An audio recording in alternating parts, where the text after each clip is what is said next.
Hey everyone, welcome back to another episode of the Ethical Consumer Podcast. I'm your host Julia, and I am here today with Peter Awad of Mission Meats. Welcome, Peter. How you doing today? I'm great. How are you? I'm pretty all right. The snow is melting, the sun is shining. I'm here in Iowa, so that makes me happy. Nice. Awesome. Where are you based right now? I'm in Southern California. Southern California. So you are usually bright and sunny and lacking snow. Usually. That's Usually. the hope. How was the past 2 weeks? I spent 12 years in Iowa, so I know what it's like. You understand. You get the picture. So you were originally born and raised in the Midwest. Is that correct? No, I was born and raised in Florida, so just like the Midwest, but not quite. But like not at all. Right. So we hopped from Florida. What did the rest of your life look like? You've been East Coast, you've been Midwest, you've been West Coast. What was your upbringing like, and how did that lead you to Mission Meats? Yeah, grew up immigrant family. I'm Egyptian. Both my parents, came to the States, clothing on their back, that whole bit. Grew up in a grocery store and started working there when I was 7. I think I got paid $5 a day or something till I was the early teenager, probably 13 or something like that. And so loved growing up in the store. I mean, for me, like, business is kind of just like in my DNA. It's in my blood. And I always loved like the whole idea of buying something for 40 cents and selling it for $1, And it's no surprise I ended up in e-commerce, because it's the same thing, right? I mean, you're buying a product and you're making a product and you're trying to make some money on it, but you're also trying to perform a service and build a clientele. And so that's how I grew up. I grew up knowing the names of the customers that were coming in and getting to know their family, and I loved every part of that business. And so did that in Florida, growing up, and then moved from that into sales and ended up in the Midwest. And 5.5 years ago, started Mission Meats. Awesome. So Mission Meats is a line. I'll let you talk in detail about that, but consumer packaged good, high quality, pure, no nitrates, no nasty things, set of sticks and jerkies. And you have bars too, and the bars are kind of interesting because you do some funky combo flavors that we'll talk about a little bit later. What was your first product when you launched Mission Meats? Just the Tasty Original, right? Tasty Original. The Tasty Original, right? It's very exciting. So that was our first SKU. Still, really is the most popular, right? Because it's like you want to be adventurous and do something like eat some Carolina Reaper or some habanero, but you're not going to eat that on a regular basis usually, right? Unless you have no taste buds left, or you just really like really spicy stuff, or both. But so Tasty Original, that was our first SKU. Started with 1 pallet of product, and that was an exciting day, right? But from there we've grown and have a suite of flavors and different formats, like you said, like the bars and the jerky and stuff. But the Tasty Original was our first baby. Cool. So you do this along with your partner, Nick McCann. So how did you and Nick start on this together? You kind of started, like you said, immigrant family, working hard, growing up. You enjoyed the idea of getting a product, appreciating it, being proud of it, and then passing it on to someone else in the act of service as well. What was Nick's background? Yeah, his is completely different than mine as far as that, but I'm like engineering background and just love digital marketing. He's got, he's an Aggie. He's got the degree in sustainable agriculture, meat sciences emphasis, but also just loves peddling product. He actually, built a kind of supply chain system where he was connecting small time producers with the customer, and so he's got the business chops too to back him up. He is like myself, wanted to build a business that had a mission baked in, and so from the very beginning we had a very similar moral code, very similar idea on the type of business we wanted to build, and like-minded in the fact that we wanted to support missions, business organizations in the States and internationally that are doing good things. And so he had spent a bunch of time in Haiti. My wife and I had spent some time in the Dominican Republic on a couple of mission trips. We knew that we wanted a business that was doing good. And so him and I partnered up, and kind of the rest is history, so to speak. Cool. And when was Mission Meats actually founded, or when did you and Nick have this idea? 2015 was the official founding year. Okay, got you. So you started out with the one product. It was the Tasty Original. Was it a stick, the jerky, or the bar? Stick. The stick. Yeah. Okay, so like the OG Slim Jim, but way better. No nasties, and you're probably not going to find yours at a gas station. That's right. That's right. No, we hope. One can hope. Maybe someday. So right now you're only on e-commerce. Is that correct? Yeah, our Okay. website and Amazon, and then some other online retail partners, but we're strictly direct to consumer. Sure. I suppose, like you said in the beginning, you liked knowing the customers' names at the grocery stores. Do you see the subscription orders, or do you see familiar names on the invoices that you start to recognize? Oh yeah, for sure. Yeah, That'd be so cool. So you've been in business now this will be the 6th year, 2015 and 2021. When did you decide to launch what came first, I guess? Was it a new line, or was it a new flavor? New flavors. Flavors. Yeah, easiest way to iterate would be just some additional flavors, right, to the existing formats. And then from there we moved to bars, which really, bar is like just a different kind of eating experience, but same ingredients, just doesn't have a casing on it. Sure. Doesn't have that same snap, It's kind of like really the true protein bar, if you want to call it that. And then we moved into the jerky line. Okay, got you. Yeah. Did you decide kind of from the beginning between you and Nick, did you want to have this full lineup, or did people start asking for it? What was your development like for that?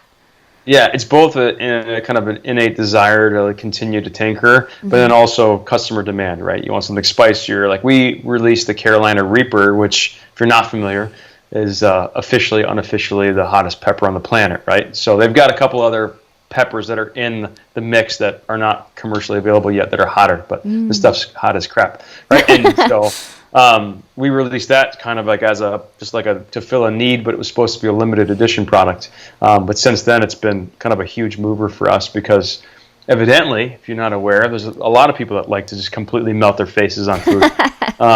My brother's one of them, so yes, I am aware. I am not one of them. I will take a nibble and decide that I don't want to fear for my life, so I stop. But yeah. I like spicy, but this stuff's like another level. It's a whole other level. Yeah. So is it you really do feel like your face melting off, you start sweating? Does it have a flavor along with the spice, or is delicious. The Carolina Reaper? It's still good. You still have the flavor. Man, then I can do that. Yeah. Well, here's the problem. That's actually worse because you eat it and you're like, oh, this tastes good. Maybe if I eat another bite, it will the hot lava that's in my mouth will go away, and it doesn't. It just gets worse and worse. So I recorded myself eating a whole bag on Instagram. Oh God. And it didn't end well. Were you okay? Was there a trip to the hospital or just a lengthy stay in the bathroom? No hospital, but there was there was a lot of regret involved. Oh man, that was my question I posed to another one of our previous guests, Smallx Peppers Hot Sauce, which has kind of similar vein where they originally were founded to do good, to give back to community gardens and people that wanted to grow the peppers in underprivileged neighborhoods. And I asked John Crotty, one of the founders, I was like, okay, so you're going to send me some of these hot sauces. I need you to know that I'm not going to be okay with probably the hottest sauce. He's like, I promise you're good. It still has a flavor. You can still taste it. So that I'm down for. My brother likes the, what's it called? The bomb hot sauce, where it's like you literally dip a tip of a toothpick in it. Yeah. And flavor an entire pot of sauce. That's a little much for me. I've had a little bit of that. A little bit. You don't want more than a little bit. That stuff is hot. It's hot as hell. Yeah. Too good. So we have the original, the Tasty Original, and then we have the Ghost Reaper. Or Ghost Reaper? Was that it? Carolina Reaper. Carolina Reaper. I'm getting Carolina Reaper and Ghost Pepper confused. Pardon me. So what are some of the other flavor profiles? Do you have some sweet and tangies or some teriyakis in there? We're actually working on teriyaki. Our original jerky, so not the sticks or the bars, has got some of that kind of teriyaki-ish flavor to it. Mm-hmm. We have a jalapeno, we have habanero, we have a cracked pepper pork. We have a pork stick that has a little bit of sugar in it. We don't have too much sugar in our products. And actually has bacon. So it's pork and bacon stick. I'm sure I'm missing some other ones in there. We have sriracha bacon jerky. Oh my goodness. We have Korean barbecue bacon jerky. I'm sure I'm forgetting some other ones, but yeah. That's all right. Folks can go to the website and check it out. That's missionmeats.co. Yes. Co, not com. Co. I'm working on .com. I just Yeah, had to you're call getting the com? maybe. We'll see. Nice. We'll see. Put that M on there. One more M in Mission Meats. That's right. So when you started out, you said you wanted to have this business that was going to deliver a high quality product and also be in service. You mentioned that Nick and his family had spent some time in Haiti. You had spent some time elsewhere as well. When did you get to incorporate the give back, the mission portion of Mission Meats? Was it right away, or did you take a little while to build capital for it? Day one. Day one. Because I think that, Nick and I have got kind of the tithing mentality, and the interesting thing about that is, and anytime you're giving, it's easy to say, I'm going to give 10% when you're making $10 and give $1. It doesn't hurt that bad, right? It still feels like it's a buck. But as the numbers grow, it tends to hurt a little bit more, right? It's like hard to give that up unless you've earmarked it from the beginning. And so we were very intentional in earmarking from the beginning because of that. So then we just know, like, hey, this cash, it's set aside, and we're going to be giving that percentage away, from the beginning to the end. And so from day one, we've had mission partners. I've got a good friend of mine her name's Jody. She's been in missions work for decades now, and so she helped connect us with some programs that we could interview and potentially partner with. So yeah, day one. Cool. Now have you had the same partners through the entire 6 years, or have you added or changed? Do you switch it up ever, or do you stay consistent with your mission partners? There have been a few consistent ones from day one. There have been some that have rotated in and out. There's some that just needed assistance for a small period of time. Like there was a program that was helping refugees that were crossing the border into Texas, and so they needed some product, and we shipped down to that center as a one-time thing. So yeah, we got a mix of both. Cool. What does the project look like in Haiti? You're tackling deforestation in Haiti with the BonZeb project. Is that how you would say that? Yeah. So these are Nick's partners down there. So he's taking the lead on those because he knows those folks. And he can speak to this more eloquently than I can, but deforestation has been an issue in Haiti, which causes mudslides, as we're all aware if you're watching the news on some of the stuff that's happened over the last couple of decades. And so they've got a project it's really interesting because they plant native prairie grasses, which will help with deforestation, or at least keeping the topsoil intact, so you don't have the mudslides. But then they harvest some of that product to create businesses for some of the locals there. And so you've got like a kind of a two-pronged approach where you're helping with deforestation, you're helping with the mudslides and stuff like that, and at the same time you're creating like real economic growth there. So we got that project, and he also has another organization that he's working with, that he's partnering with down there, that breeds goats. And he'll talk about it. It's really interesting, but like it's kind of a currency. Like the number of goats you have is kind of your bankroll, so to speak. And so, and then you can feed yourself with that, right? And so they've got a project down there where they're breeding goats and helping people to breed goats. So that's what's going on in Haiti. That's awesome. So you have a global partner, and then you also partner with someone in Perspectives Minneapolis, transforming the lives of homeless mothers and their children. Yeah, so they've been around. A stateside one too.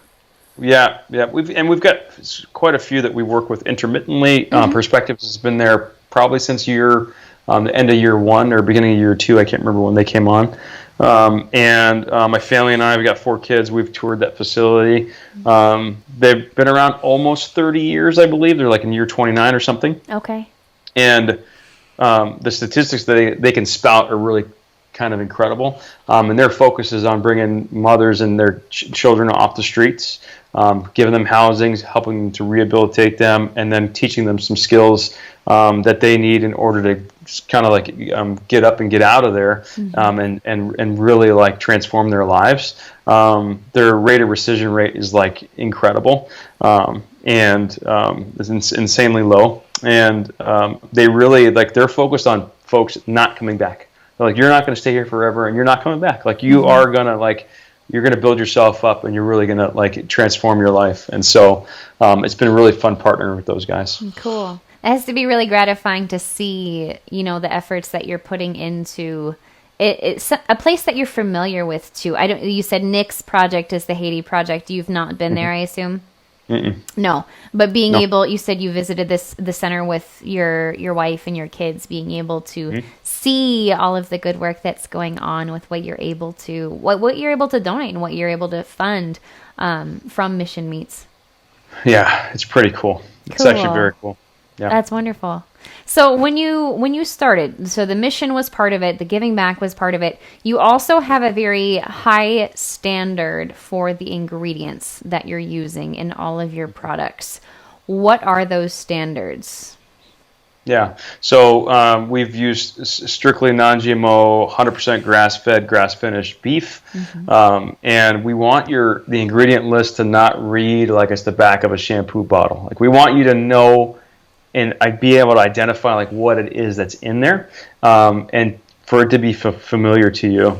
And so that's been one of those things where we want products that we're confident in feeding our family, right? Nick's got 3 kids as well, and so that's been kind of like a non-negotiable for us. The majority of our products have no sugar at all, and the ones that do have sugar, it's very, very, very little. And so we've stayed away from that as well. And it's an interesting thing because when you're in this industry, those types of products are in there for a reason, right? They're in there because they'll extend the shelf life.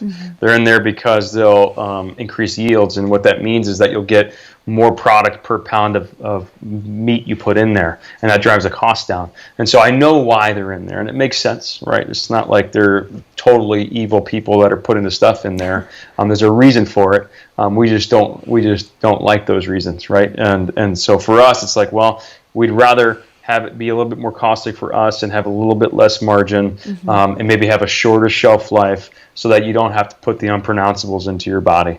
And so that's been one of those things from day one. And you get a lot of pressure back from the manufacturing plants sometimes, or from the bean counters, because it's like, oh, well, that's going to drive your costs up. Like you're not going to have as much margin, or you're going to have to move that product a lot faster because it's just not going to stay on the shelf as long.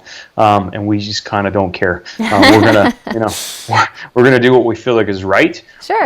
And we're also, at the same time, we're challenging ourselves to get even better. And so there are things that we're working on right now that I can't really talk about, but that we want to level the product up again. And so we're actively pursuing those sorts of things. Sure. When you're talking about other companies are putting in more things, a longer ingredients list, and this makes the meat go farther, you're talking about fillers, I'm assuming. Yes. Yep. So what constitutes a filler? Is this the corn byproduct kind of thing that you'd see on some labels, or what is it typically? Do you know? Yeah. I mean, there's a long list of things, but sugars is the number one, because if you put sugars in there, it'll increase yields tremendously because it's very heavy. It doesn't really cook out of the product, and it allows you to put a lot less of the actual meat in there. You can do that. I mean, you can do the corn syrups. Artificial colorings are in there. And the artificial coloring is a really interesting one. Typically, it's in the casing, and they do that because people like to see they want their product to look uniform, right? So they want it to look all the same on the shelf, even though on the inside they might have added a little bit of extra fats in there, and so you can conceal those extra fats.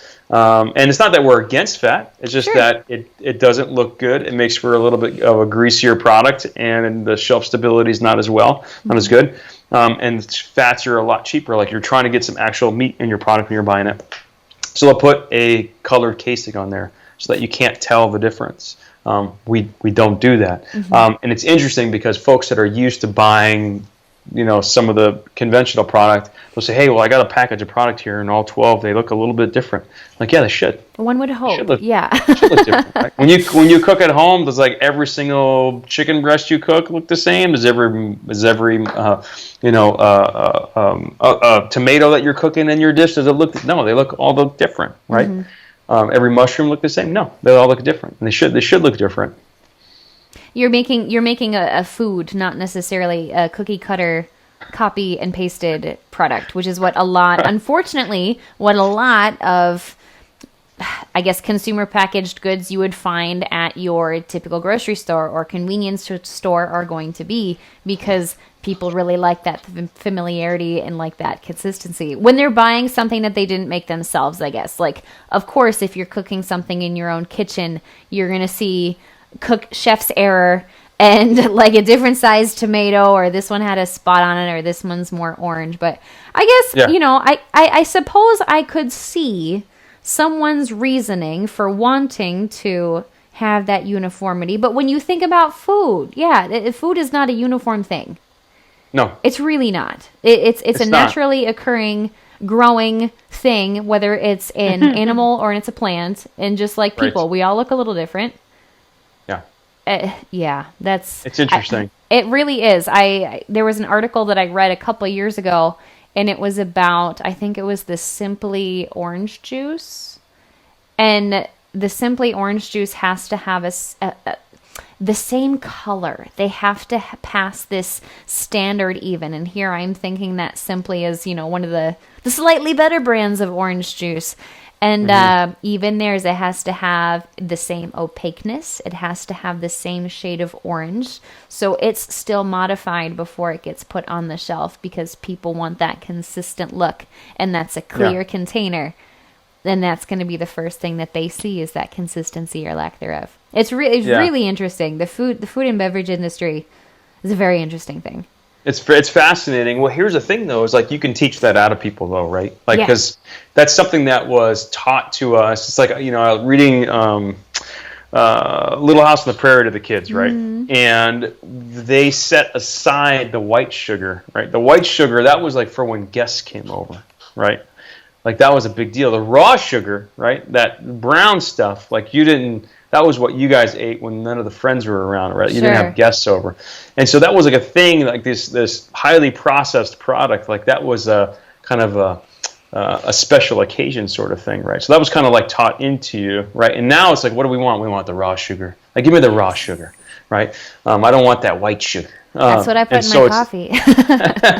Right. And you're going to pay extra for it. So it's like, so it is just one of these things where, like, we, as a society, we'll just have to like learn, like, no, you want the ugly fruit, like you want the irregularities, right? You want that apple that wasn't sprayed, and so maybe it's got some spots on it, right? Yeah. I don't want that one that's covered in wax, and so it is just one of these things where I think we've learned it, and now we need to unlearn it and get back to like kind of the real food.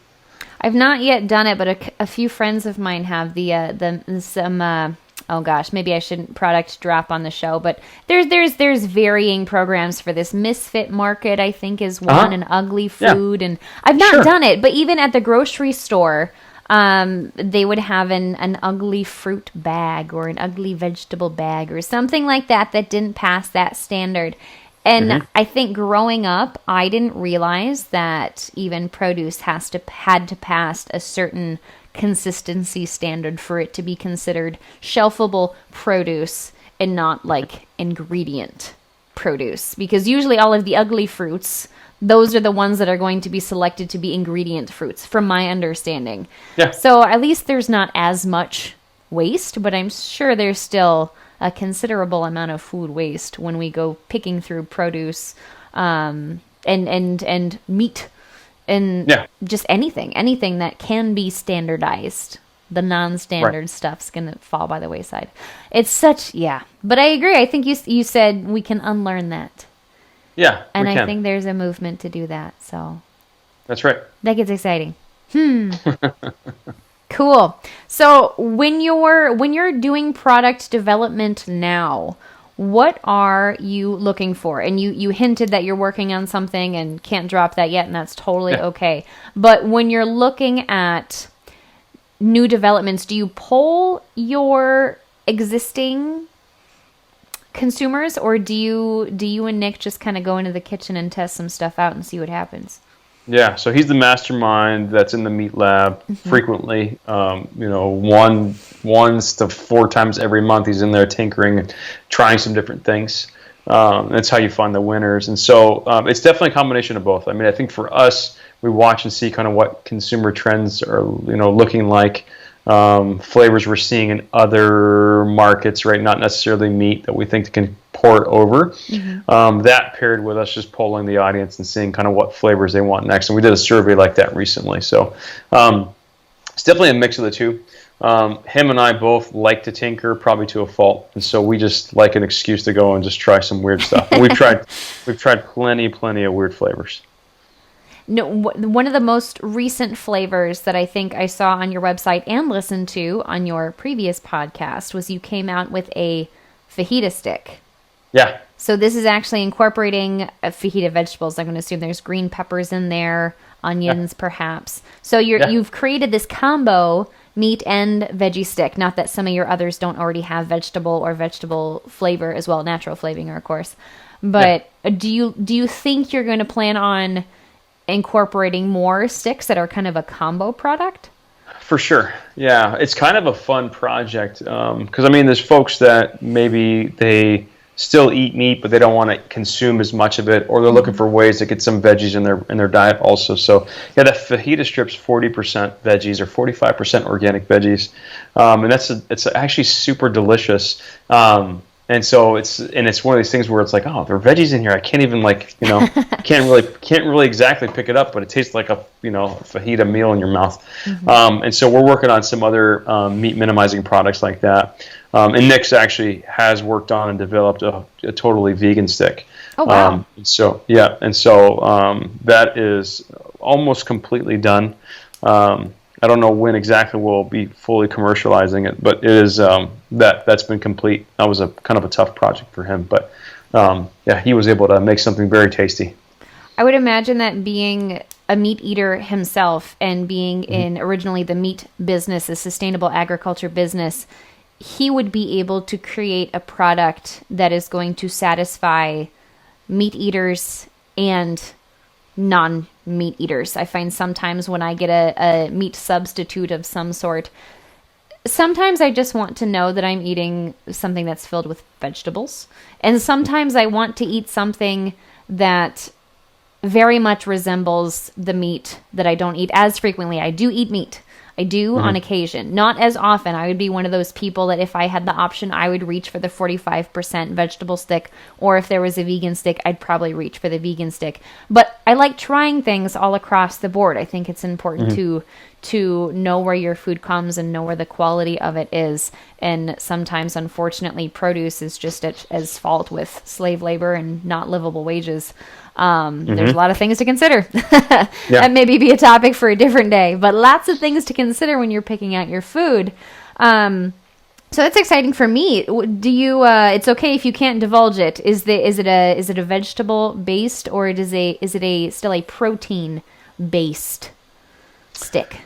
He has worked on several different substitutes. Sure. I don't remember which one he landed on, quite frankly. Worries. I would tell you. Yeah, but it's I don't all know. good. Yeah.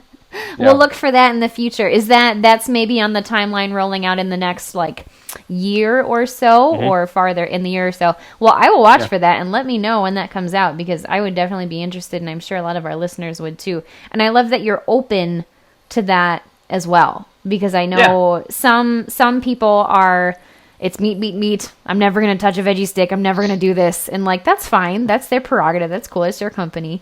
But your mission is also just delivering healthy, quality food.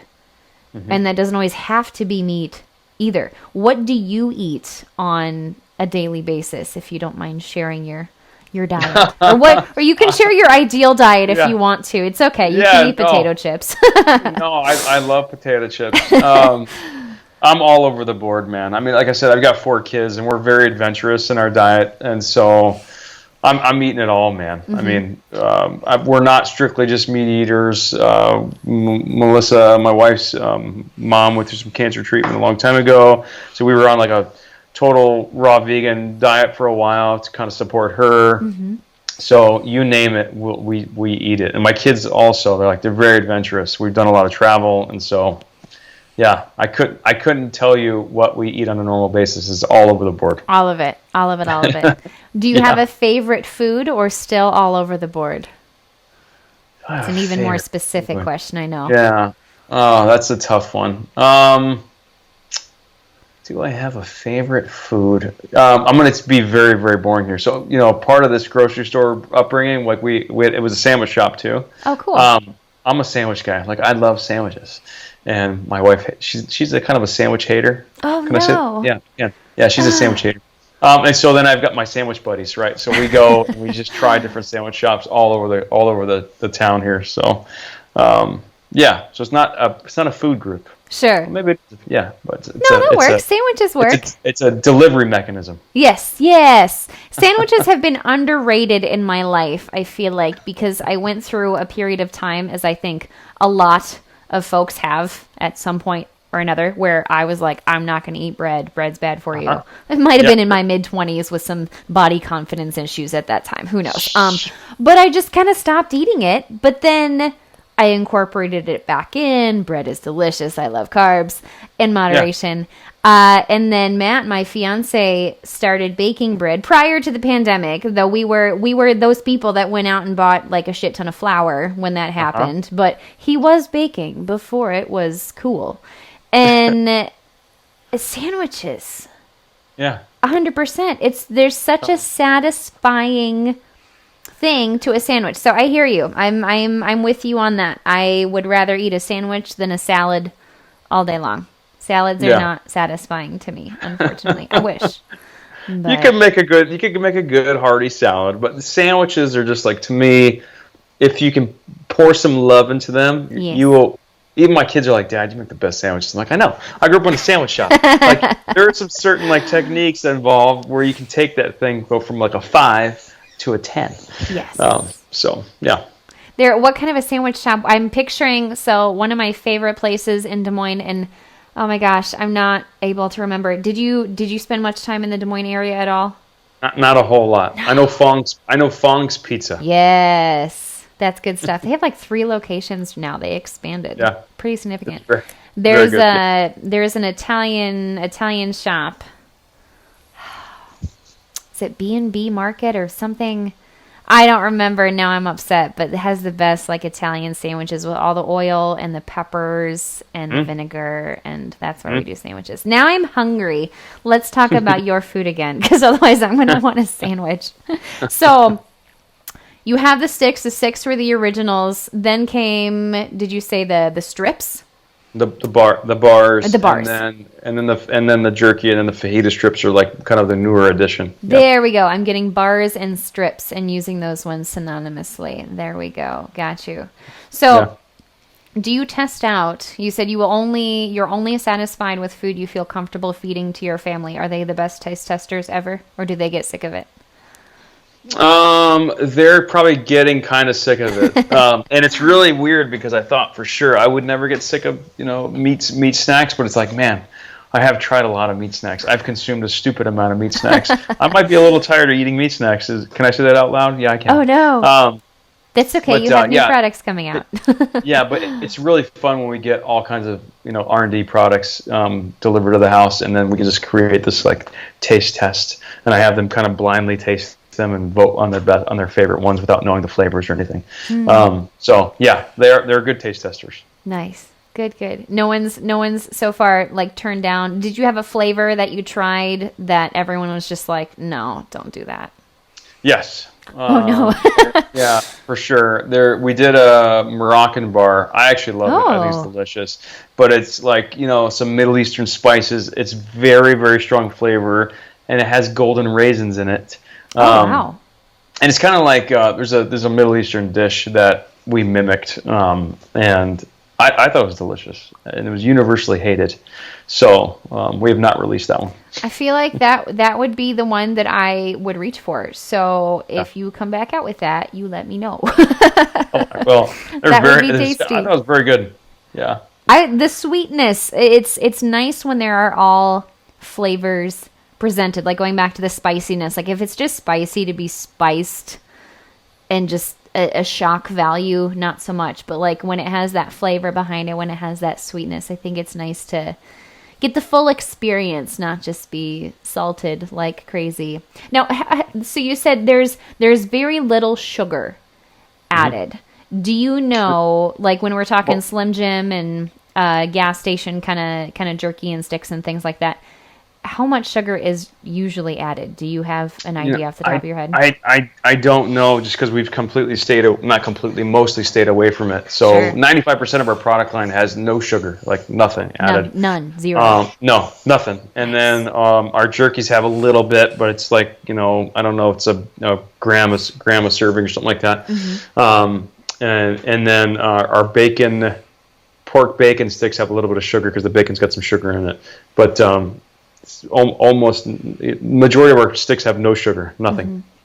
As far as the macros and nutrition go, do you find that you have a lot of, like, what's your ideal consumer? I mean, everybody obviously, but do you have a lot of athletes? It's labeled as keto, and keto is a really big deal right now. Do you find that usually people are doing it for the macros, or just because they like it, or because it's damn good? It's damn good. It's definitely all over the board, right? So if you're trying to like stick to a diet, keto, paleo, Whole30, people will keep them in their desk drawer and in their car. I mean, I've folks that we talk to, they're like, I have one within reach wherever I'm at, because they want to be able to, like, if hunger strikes, they want to be able to grab that versus a bag of chips, like you mentioned, or a Snickers bar or something like that. So they got that. And you've also got just busy families that are on the road, like they're on the go, I should say. My wife keeps snacks with her at all times, right? Because we've got them in the car. Got hungry kid. It is an unhappy kid is an unhappy parent, right? And so just keeping them. We've got half-size sticks for kids. Oh, nice. Yep. And so I think if it really is, it kind of runs the gamut, right? If you're an athlete, if you're following a diet, if you're just on the go and you're super busy, there's not really a bad time to have one of our snacks on hand, because it will fill that need one way or the other. I find that when I'm going to and from places, and also when we're traveling, it's the hardest time for me to eat well, because I'm not always in control over the restaurants that might be available. Usually it's availability. So to have something that is snackable, that is going to be preserved to a certain extent. What is the shelf life? You said yours is a little shorter because you don't put any of the nasties in there. What does your typical shelf life look like? Our shelf life's 13 months. Okay. But typically when you get a product from us, it's probably under 2 months from production date. Oh, nice. So we're turning product super fast. Yeah. And so the fresher you're getting it, obviously the more tasty it is. And to speak to your point, it's like, I'm notorious for eating poorly, or maybe not even at all when I'm traveling. So usually by the time I get to where I'm going, I've got a headache, or I feel just terrible because either I've ate poorly or I didn't eat at all because I was trying to eat better. Sure. And so having that snack to be able to reach for it and just, fill your tummy instead, it's always led to just a happier traveler, Right. You think about, I've mentioned this a couple times, just because my brother and me to a certain extent, but I was not, the overly saltiness of the Slim Jim itself was just a bit much for me. The original red and yellow tube. Yes. But that was my brother's gas station pick of choice when we'd be like on the road to Minnesota. We'd go middle upper portion. It's like an 8-hour car ride, and Mom would bring so many snacks, and she would try so hard, but inevitably brother needed a Slim Jim or something like that from the gas station. That's what I have to relate it to, I suppose. No doubt. But yeah, I feel like there are healthier options now, perhaps, as there's a little bit more of a health wave that is kind of finding its way into the convenience movement as well. Before even like 10, 15 years ago, I feel like any of the healthier snacks were not going to be found in a convenience store type of location. So if you wanted to take something healthy, you had to really plan ahead. And I don't remember there being that many healthy packaged meat goods at that time either. I've been vegetarian, I've been vegan, I've been a meat eater. I am still, again, I really just don't. I like to eat food, and I like to eat good quality, I know where it came from food. That's where I'm at right now. Yeah, I don't really enjoy labeling my eating anymore. But there wasn't, for a long time, that corner of the market was just really non-existent. Was it just you started in e-commerce, you started Mission Meats 6 years ago, but do you know why? Like, why was that not a thing for a really long time? Was it difficulty in product development, or was it availability, or what? Like, Slim Jim had it for a long time, and that was it. Yeah, I think that, when you're trying to hit mass market like that, the bigger companies, they're not going to be interested in these little niche markets. Like, it's just not interesting to them. There's not a critical mass enough of consumers that are even asking for the product. So they're not going to bother with it. Right? It's just all like numbers. And so as it's become more mainstream, and as people are becoming more interested to know where their food comes from, and actually reading the packaging and the nutritional information, and actually caring about the company they're purchasing from, I think that need has gotten to where it's hit a critical mass to where they're actually paying attention now, and then they just kind of have no choice but to adjust and to bring product in that people are demanding. Sure. So it's just a numbers game. It's just like anything else. It's like, when something is super niche, it's like a niche within a niche, and the supply chain hasn't caught up, and so those ingredients and those inclusions are expensive. And so then there's only a small number of the percentage of the demographic that can actually even afford the product. You're not going to see it at the gas station. True. That's very true. When our Hy-Vee got the health market, you'll know Hy-Vee grocery store because you were in the Midwest at one point. Yes, Hy-Vee. It's been on the show a few times. One of our previous guests, Axel Brave of Axel Provisions, I was reading the grocery store that some of his products are, and I said, H-E-B, is it called H-E-B? He said, no, honey, it's Heb. Is, I guess, the South's version of Hy-Vee. So now I have to disclaimer my grocery store. But when they got the health market section, that was really exciting. But I think there was a lot of sticker shock for a lot of people because they saw it was a better quality product, better ingredients, maybe better packaging, better origin, better harvesting, and I think a lot of people were really resistant to it for a little while because it was just so expensive. And then slowly people started to catch on, like, oh, it's expensive because this is what goes into making our consumer packaged goods food. Like, this is it's cheap for a reason. And I think most of us would agree, spending a little bit more money if possible. Unfortunately, it's not always possible. People find themselves not in the situation being able to do so, but one would hope that the quality ingredients would start to win out eventually, and I think they're starting to. Do you find, what is the price point of a couple of your SKUs? Yeah. So we sell in increments of 12 for the sticks and the bars, so 12 and up. And then the jerkies in bags of 3 and up, so 3 packs and up, all around the $22 price point. Sure. So $22 for a 12 pack of sticks, or around $22 for a 3 pack of jerky, and then on up. And as you buy larger quantities, the price per unit goes down. And then we've created bundles to where you can mix and match a bunch of different flavors and still get the economies of scale there, and save. And that's been really one of our things too, Julia, is that I don't think they need to be mutually exclusive. Like, I don't think it needs to be ethical and clean and all these things, and also insanely expensive. Yes, it's going to be more expensive than your mass-produced filler garbage food. I shouldn't call it garbage food, but some of it kind of is garbage. Some of it's garbage. It's okay. You can be honest. some of it's garbage. So it's not going to. It's highly unlikely we'll ever be able to play down in that realm as far as cost. But we damn sure don't need to be up in the $5 a stick range or anything like that. And so the issues with some of the nichier products is that you're not getting the economies of scale. And so you're not producing in large enough quantities to where you can drive costs down for production and raw materials and stuff. But when you can get there, and then you can source properly, and then you can have innovations in packaging and production, then you can start to drive that cost down. If you pair that with some little bit slimmer margins, you really can get closer. And so that's been really one of the things that Nick has harped on, is like, we need to make good food accessible to the largest percentage of the population possible. So it's not as difficult a choice, right? And that's where I get really rubbed really wrong, is like when stuff that's super clean and amazing and ethical and they're doing awesome things, but their supply chain's super inefficient, and because of that, it's insanely expensive to a point where it seems unjustifiable. That drives me nuts. I don't like that.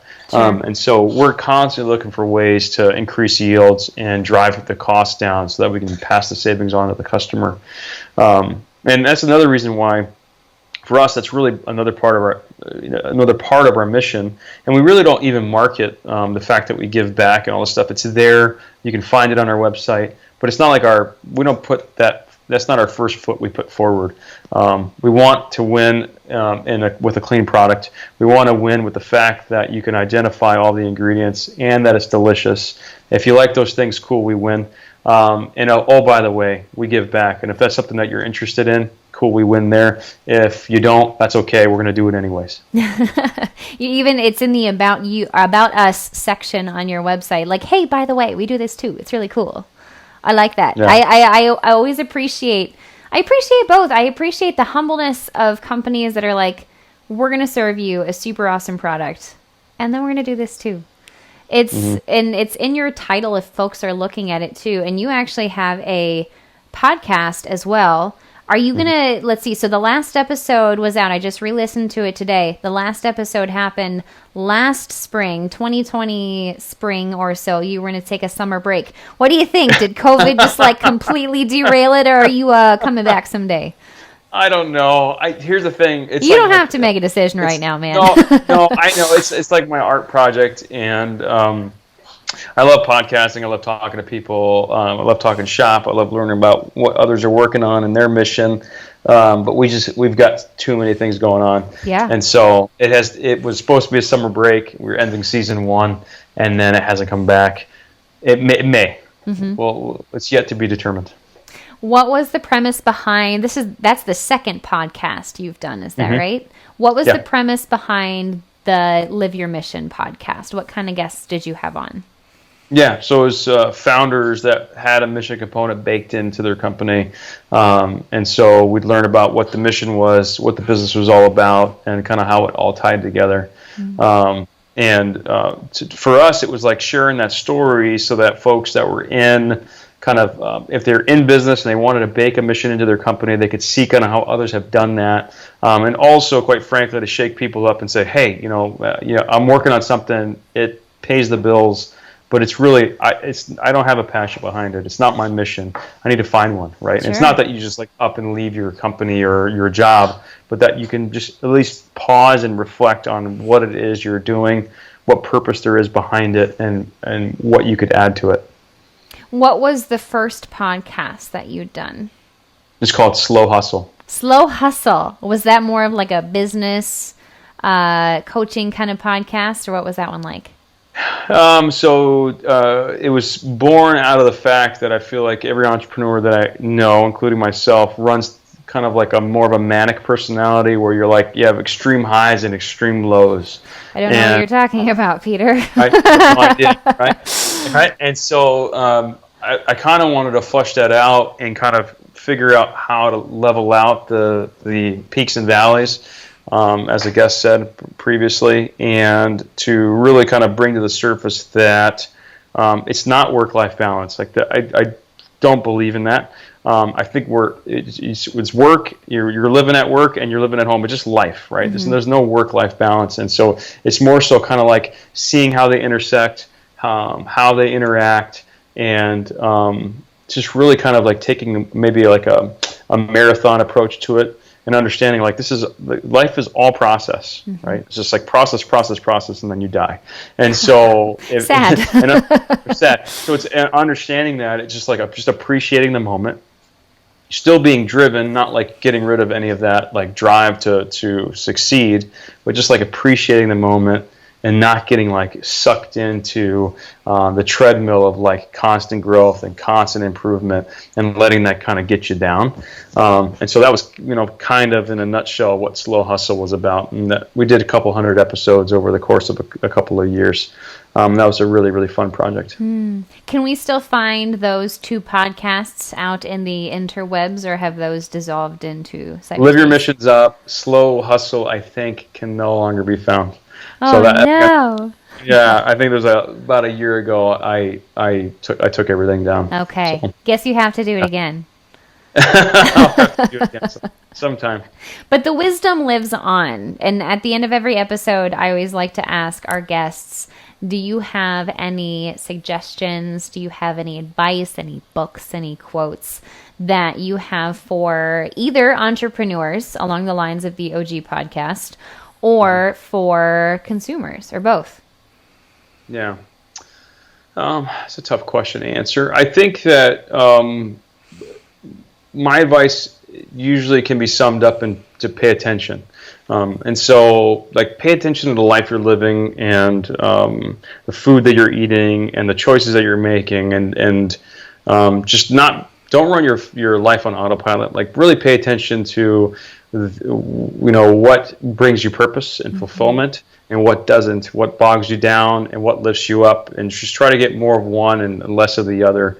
I think too often we're just like running around in circles and just trying to get to the end of the to-do list, and all the while like time is passing, and you're not paying attention to your health, your mental health, your physical health. You're not paying attention to your family. You're not really keeping your priorities straight. Instead, you're just getting kind of sucked into society and what you're supposed to be doing. So I guess my advice would just be to pay attention. I feel that. That's beautiful advice. Just being aware of what's going on and doing some self-inquiry, and also just where am I spending my time and energy? I feel like that's the question I keep having to ask myself. Like, why am I tired? And if I'm tired, what could I do differently? Like that sense of being manic and just kind of highs and lows and running around. Yeah, sometimes I don't feel like there's a middle ground. And I'm also a yoga teacher, and you'd think I would have found that by now. But if I did, I don't know. And we're always kind of learning. But what is something that you use? What's your self-inquiry tool? What's your awareness tool, just to check in and see how you're doing business, home, life, not having a balance, but also being sane?